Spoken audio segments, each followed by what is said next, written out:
Hello everyone. Thanks for being here, and thank you to our panelists, Emily, Jordan, and John, for joining us tonight for the public health panel. I'm Molly Crafts. I am a graduate of the class of 2021 at St. Michael's College, and we just want to go around and have our panelists and Greg introduce themselves. A brief overview of this event. It's alums who have successfully navigated the professional world and who are currently working in the public health industry. So they're joining us tonight to share their stories and offer some advice for those who are interested in the public health field. To start, if you each want to just take about 5 minutes, give us an overview of who you are, what you studied at St. Mike's, any, extracurriculars you were involved in, or anything else worth sharing that played a part in where you are now. That'd be great. Greg, if you want to go first, you can. Yeah, I'll make this, thank you, Molly. I'll make this short and sweet. My name is Greg Toby, class of 2007. I work for the Mass Department of Elementary and Secondary Education. I'm on the alumni board of directors, which is hosting this event started 2 weeks ago and over the next 2 weeks. And I'm just here as a second moderator, watching the chat for questions. So as those come in, I'll direct them to Molly. And that is all. And I thank you all for joining us tonight for our public health panel. Thank you.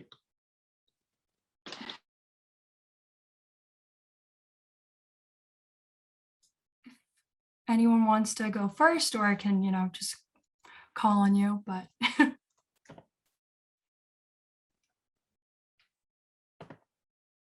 Emily, you're like the first one on my screen if you would like to go first. Sure, happy to go first. Hi, everyone. Thanks for having me here today. So I graduated in the class of 2019 a few years ago, and I'm currently a medical student at Albert Einstein College of Medicine in the Bronx, New York. So just a little bit about me. I was a bio major at St. Michael's, and I had minors in chemistry, religious studies, and psychology. And another, I think, significant part of my experience at St. Michael's was that I played basketball. So I was on the women's basketball team for all 4 years there. Which definitely I think helped shape me into who I am and has helped me out with lots of skills in both my position post-college and currently in medical school, and even just talking points for getting into medical school. So I'm happy to talk if there's any student athletes out there who want to learn more about that. So following graduation in 2019, I worked as an associate researcher at Mount Sinai on the Upper East Side / East Harlem in Manhattan. And I originally worked in orthopedics, basic science research. So we used animal models to investigate intervertebral disc degeneration and repair.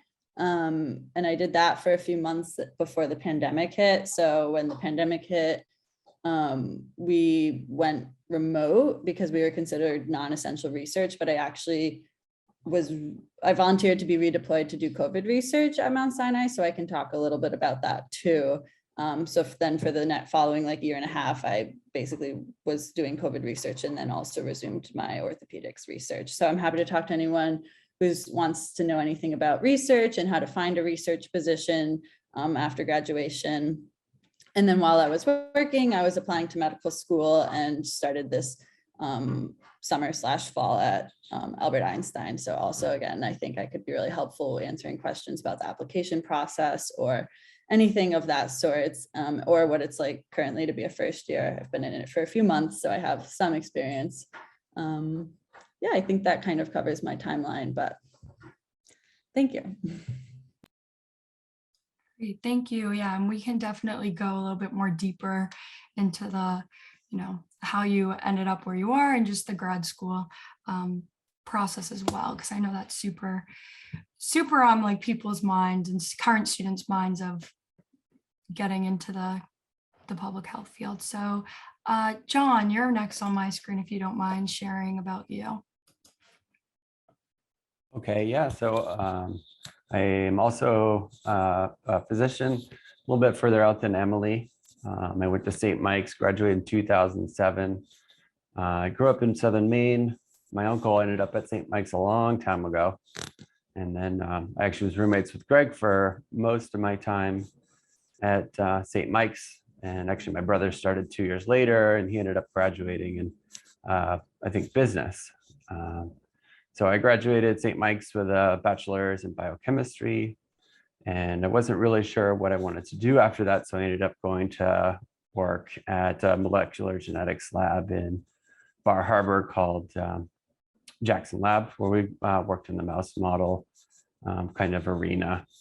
Yeah, so I wasn't entirely sure what I wanted to do, whether it was a PhD or go to medical school. And I kind of felt it was best to just take some time off and kind of sort that out. So I did about 2 years at Jackson Lab and then applied to medical school. I ended up going to medical school from 2009 to 2014 at New York Institute of Technology, College of Osteopathic Medicine. I actually did 5 years of medical school because I did a fellowship in teaching and anatomy.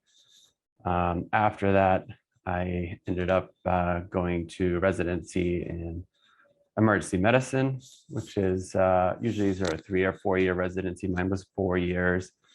And currently I'm board certified in Mercymed and 3 or 4 years out from residency.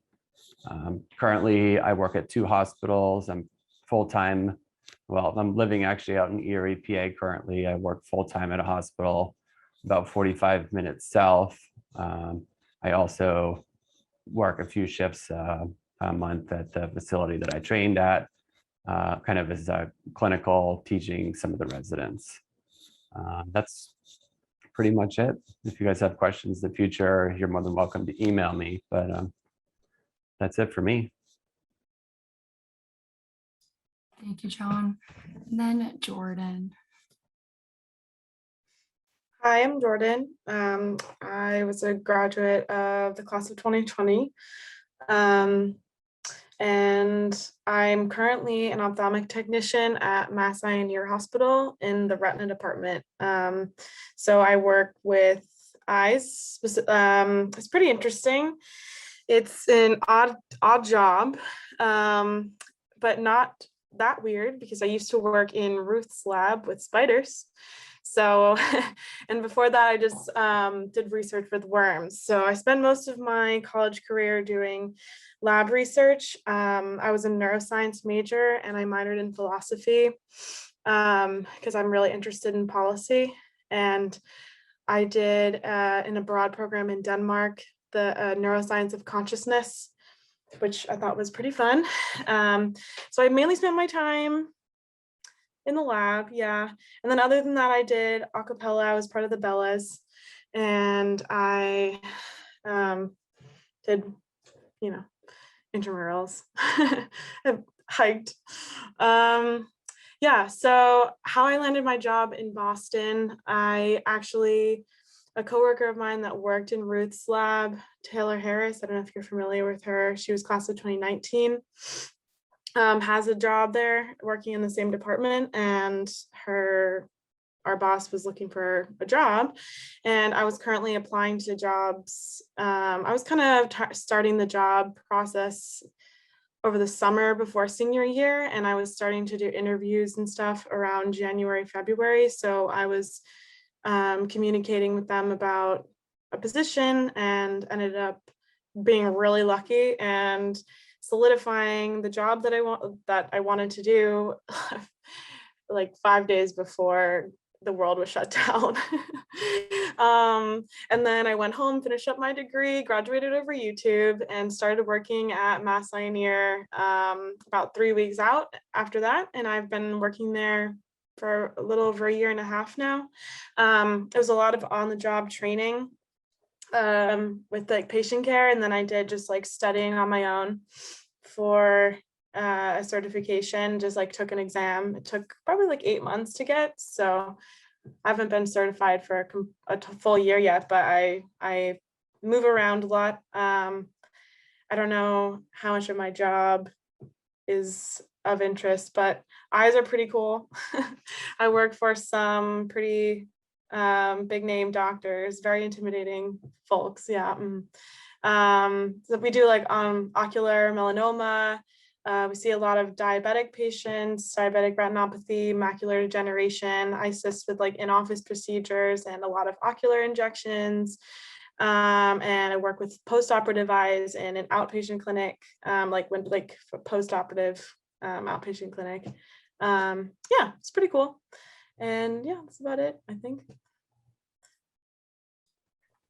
Great. Well, thank you all for sharing. And it sounds like you're all kind of doing very different things, but within the same field. So we do have some questions that have been submitted before the start of the panel, and also some more general questions, more public health specific questions. But if any of the attendees have questions that come up, feel free to put them in the chat, and we'll try to get to as many as we can before the end of this panel. So to start us off, if all three of you want to answer more of the general questions, that'd be great. But if one of you feels more passionate about it, feel free to unmute and just go for it. So the first question is, what advice do you have for undergrads looking for a career in public health?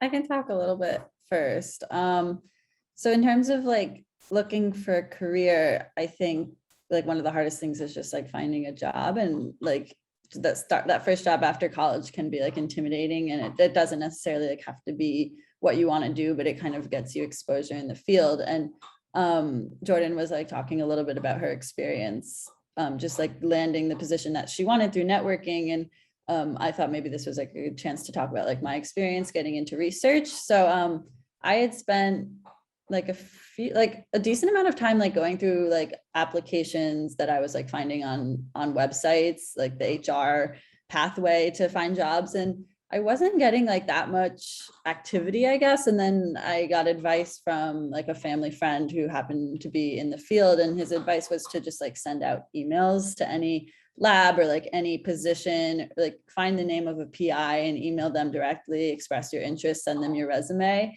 And I did that, and that like the success rate from doing that was like so much higher than like going through like the application websites, which was something that I would have never thought of or like wouldn't have expected. So that's something that I like to share with college students, because I think it's just kind of opens up more opportunities that they might be limited to for whatever reason. Like maybe job postings are just a little outdated, or they're just not always up to date. So you might be applying to a job that like already has somebody like assigned for it. But by reaching out, and even if like you reach out to someone, like even if they ignore you, like it's not a negative impact. And they may, if they don't need someone in their lab, they might refer you to somebody who they know is looking for someone, and it kind of like creates a network that way. So if you put your best foot forward and reach out and express enthusiasm, like maybe read a little bit about the position and personalize your message, I think that that's a really successful way to get your foot in the door, like if you're interested in this field.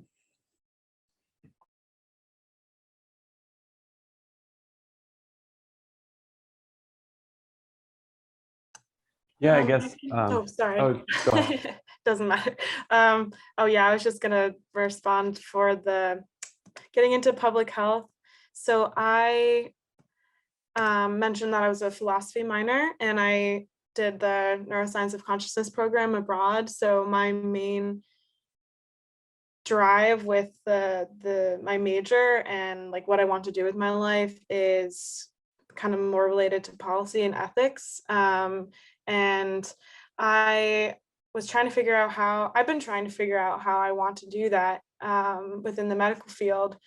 And so in college, I had done a bunch of research, and I was like, it's not really for me. Maybe it's because I'm mainly working with bugs.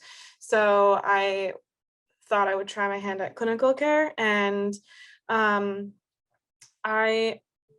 I want to go back to school. I'm probably going to end up going back to school for a master's in public health. I'd really love to do that internationally. And then I'll probably end up coming back here and going to medical school or graduate school. I haven't gotten that far yet. but I found that I've learned more about public health working for this like big hospital than I could have ever imagined.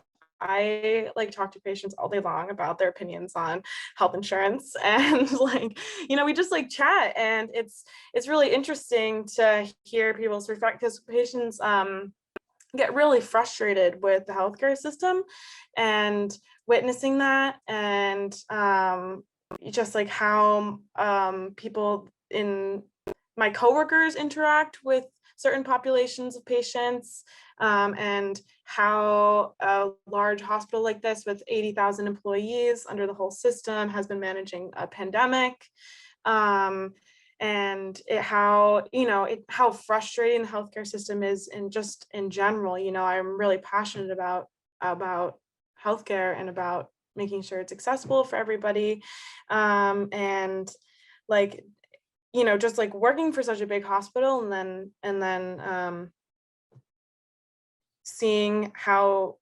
difficult it is for people to still receive that care can be kind of disheartening.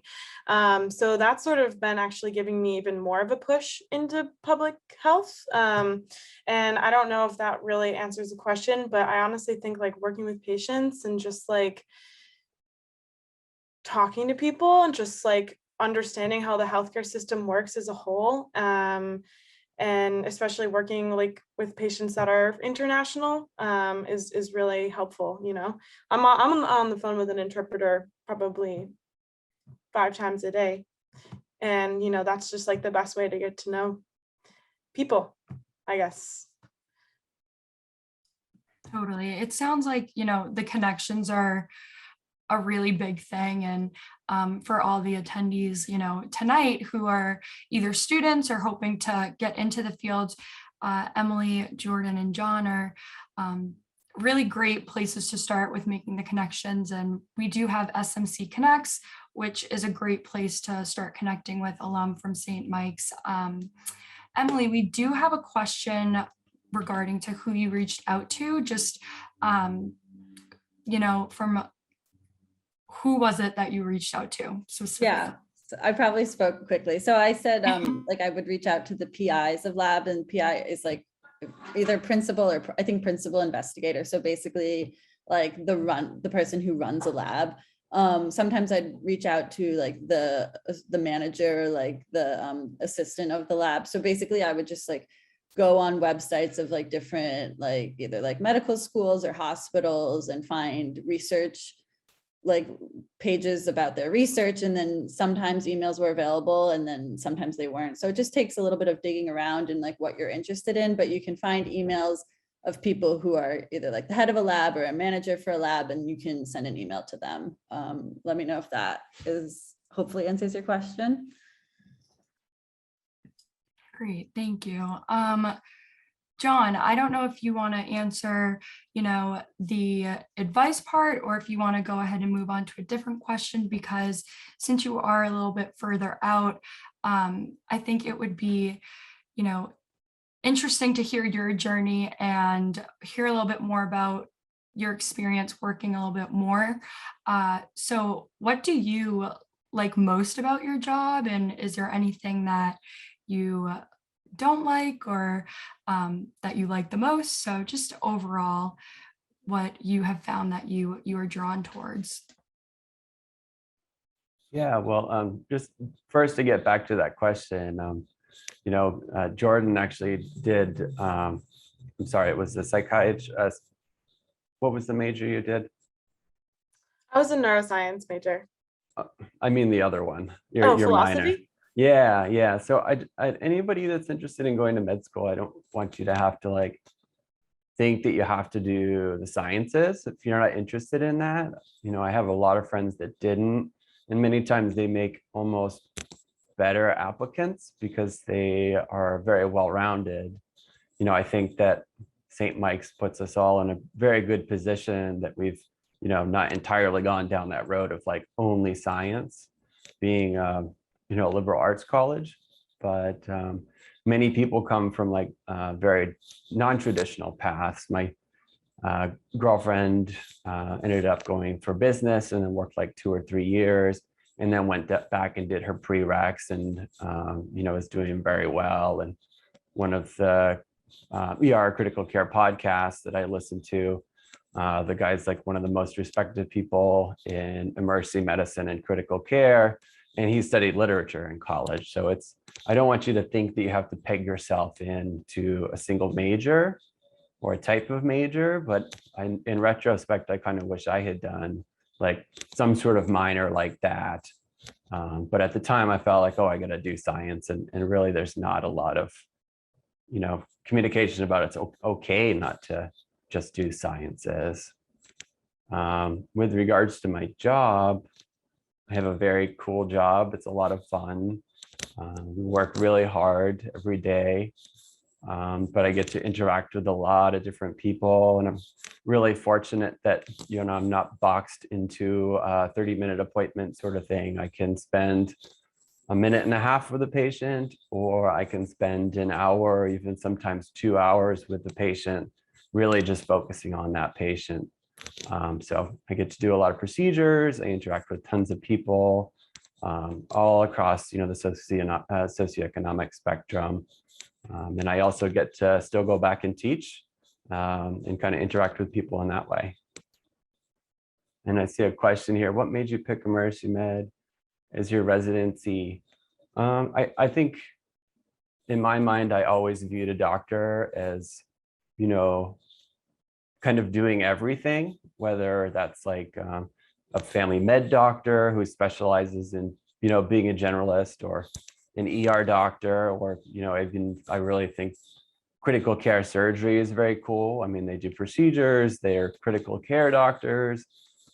They just are good at like a little bit of everything, and not kind of pegged into this teeny world of like kidneys or lungs or something like that. And, emergency medicine seemed like the one that I enjoyed the most, doing procedures and really not having to worry about insurance and stuff like that. I see everybody who walks in the door. I don't have to think at all about, can they pay, can they not pay? And I get to treat everybody equally for that reason. Did I ever consider general surgery? No, I need my sleep. They work very, very, very long hours, many times 24-hour, 36-hour call, and I just can't hang. That's it. Thank you. So another question we had submitted is, but I don't know if it's more of an opinion question, but you all can maybe offer your perspective. That is a gap year before med school discouraged, encouraged, or is it kind of neutral? So I think it probably depends on who you speak to, but I think probably the right answer for you is whatever you think is the best thing for you. I really don't want people to think that they have to go right to med school, because I've met a lot of people that, went through high school, went through college, went right to med school, and then they're just kind of lost. They've never had real experiences. They've never had a real job. And I think when you finally get to residency, that really kind of plays out. Like, people just have not been out in the world. So, I mean, I'm definitely an advocate for it. When I was the chief resident, we were interviewing people, you can really tell who has, experienced life and is well-rounded. And usually those were people, whether they had a different career first or, took a year off. So, don't think that you have to go straight from med school. Yeah, I would echo that opinion for sure. I did 2 gap years for a couple reasons. And again, I can't really speak to like, is it discouraged or encouraged? Because like, who is doing the discouraging or encouraging besides, I guess, like the app, like the committee. But I think it was extremely helpful. One, because I felt like in college, I was like really focused on like academics, and basketball honestly took up a lot of my time. So I didn't feel like I had that free time to like become involved in some of the extracurricular activities or just different experiences that I think make me a stronger applicant. So the gap year gave me experiences such as the research, working through the pandemic, volunteer work that I didn't really have time for in college. So you could reflect a little bit on like how much you feel like you've had exposure to medical school. So A, you know what you're getting into, and B, you have a strong application because of those experiences. Also, just like taking the MCAT would have been really crazy for me to do like during school, I thought personally. So I just chose to push that off and do that after school. And yeah, I think it worked out really well. And then like going into med school now, I'm glad that I have those experiences under my belt. Like John said, I think it builds you and you have a better understanding of the real world and like research. You can like, I think you're more mature, but I don't think that it's a bad thing if you go right into medical school, if you're ready, if you know that that's what you want to do.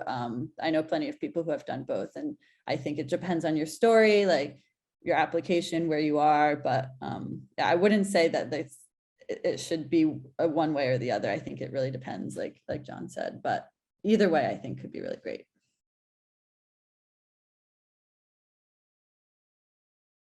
Thank you. Yeah.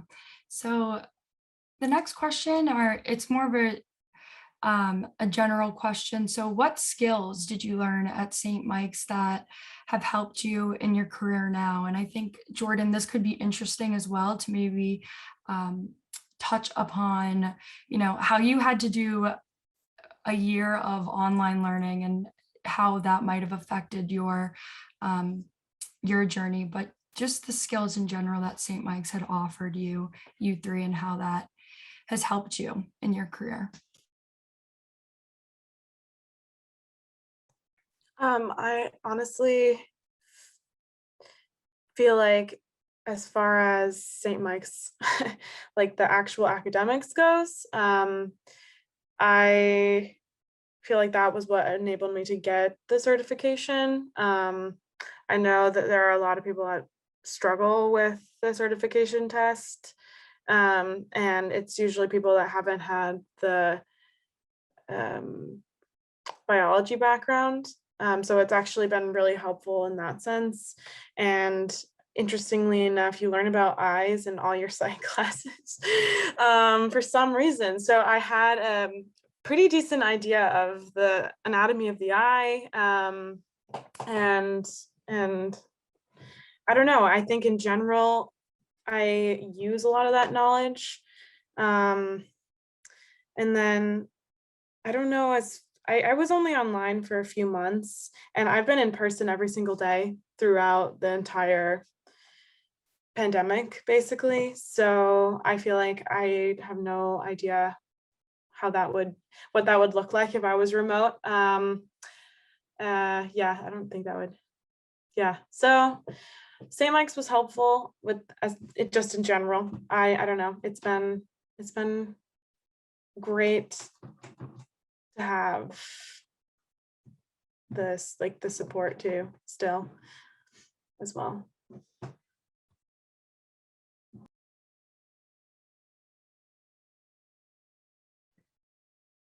There was a question in the chat about PA school.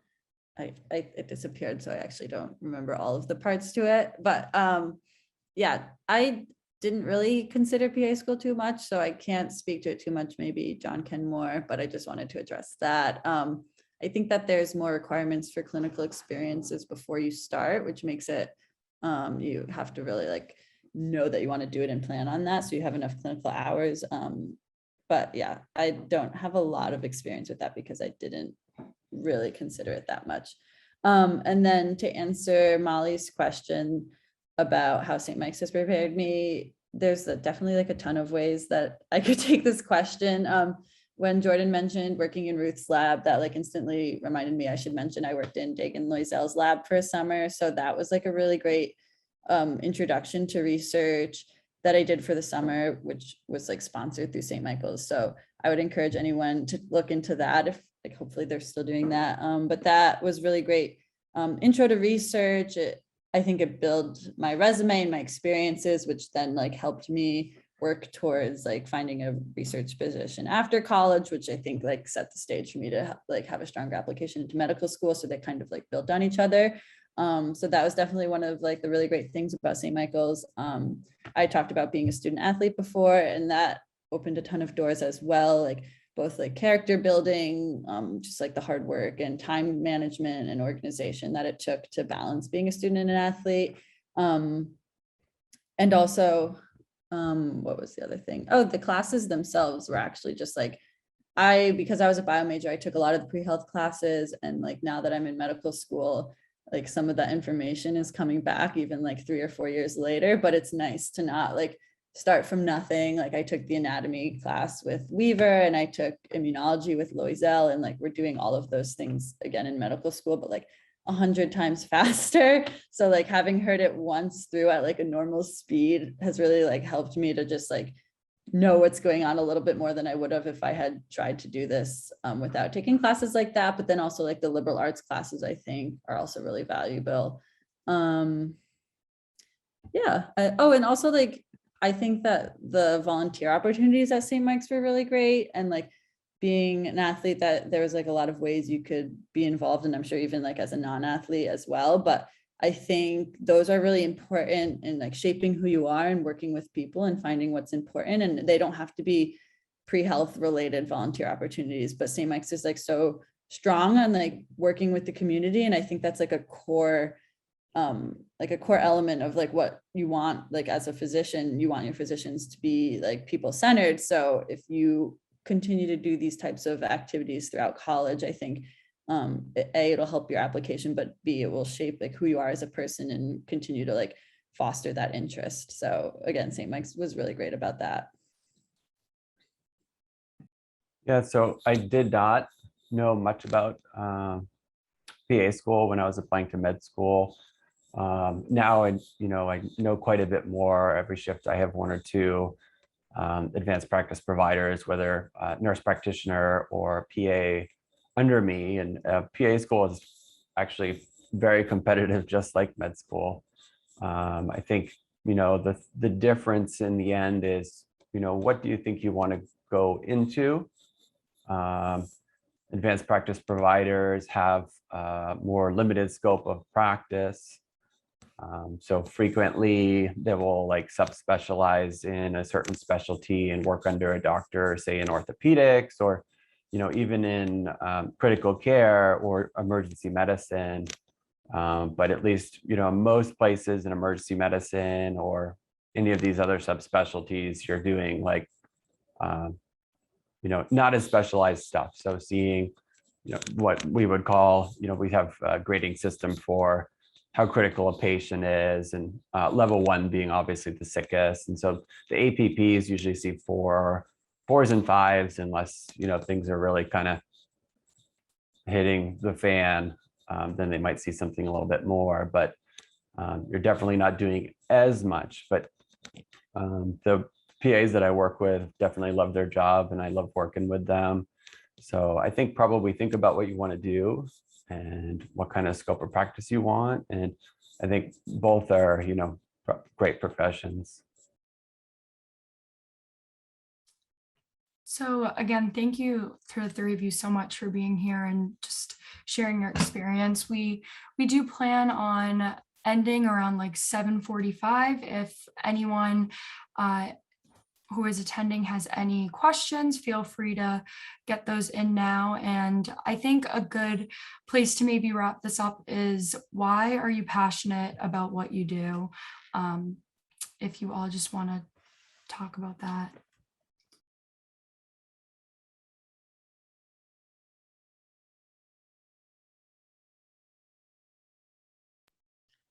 Well, I am kind of in an in-between spot with what I want to do, but I'm very passionate about people. And the more I work with them, the more passionate I feel. And the more interested I am in going into healthcare, and the more, I feel like the more I understand people, and I feel like that's really the biggest thing, like Emily was saying, to really care about people. And if you do that, then you'll enjoy it, even if you might not like every single job. Not every single job that you do is glamorous, especially when you're working in medicine.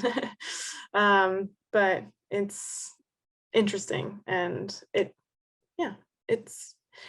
feels good to go home at the end of the day and know that you were helping people.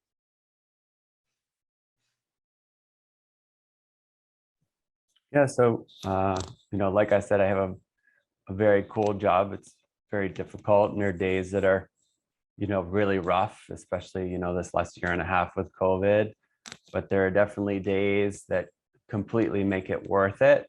You go home after, I had a patient recently, a 23-year-old with a massive head bleed, that we were able to stabilize and get to neurosurgery, and she's actually cutting hair again. So doesn't happen every day or every shift, but those things make it worth it. And it's not always just about like helping a patient or saving a patient, but also being there and having the time to guide a family through the end stages of their loved one's life.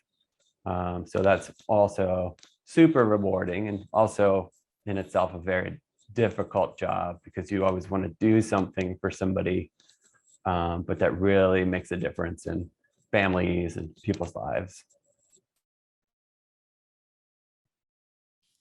Listening to John talk is like, reminds me of like, that's what I'm working up to, and what like led me to this field, and what I'm excited to experience in the future once I'm a practicing physician. Right now, it's a lot of studying as a first-year medical student, a lot of reading and tests and all that. But it is interesting because it's all related to like clinical applications now. So it's just like, you can be passionate because if you remember these things and if you learn these things, like this will have a positive impact on your future patients one day. So that is pretty motivating. And then I can also like speak to like why I chose this field in the first place. I think like Jordan said, like really like wanting to help people and make a difference. And there's like so many ways that you can do that. So kind of tailoring that goal, the ultimate goal of like helping people and having an impact with like what your specific interests and strengths are. So like that's where like medicine came in for me, because I just like find like the human body really fascinating, and I really like the science behind it, but I also like that interaction. So kind of combining my interests with my desire to make a difference is really right there. And then also when I was in research, I especially like found the COVID research, like really felt passionate about that. I think because it was like so hot off the press, like it was kind of driving cars we build it kind of situation, but it was like so relevant to the world and what was going on. So that was really cool, because I think it was just so relevant. So like that was a moment where I experienced passion as well. Yeah, so lots of different things there. Great. So again, if we do have like 3 more minutes, if anyone attending has last minute questions, feel free to put them in the chat. But thank you so much, Emily, Jordan, John, for taking your time out of your night to be here with us tonight. And thank you to everyone who attended. We've learned and we continue to learn how connections are just so important. And if you would like to connect with Emily, John, or Jordan, head over to SMC Connects, or you can reach out directly to them over there. We do have a couple more panels coming up. We have one tomorrow night, as well as a couple next week. So if you're interested in attending any more of those, you can go on the St. Michael's College website and sign up and register for those as well. Thank you again for being here, to our panelists and to everyone who attended. And stay well and have a really nice night. I just left my email in the chat also in case anyone wants to email me specifically. I'm not sure how active I am on Connects, but I'll double check that too. I don't even know what Connects is, so I'll try to figure out how to put my email in here, and if not, you can probably get it from Greg or Emily. Not Emily, sorry, Molly. But Emily and Jordan also, any questions you ever have, you can reach out to me. Alrighty. Thank you. I appreciate that. Also, hi, Professor Lebowitz. I see you in the list of attendees. Nice to see you.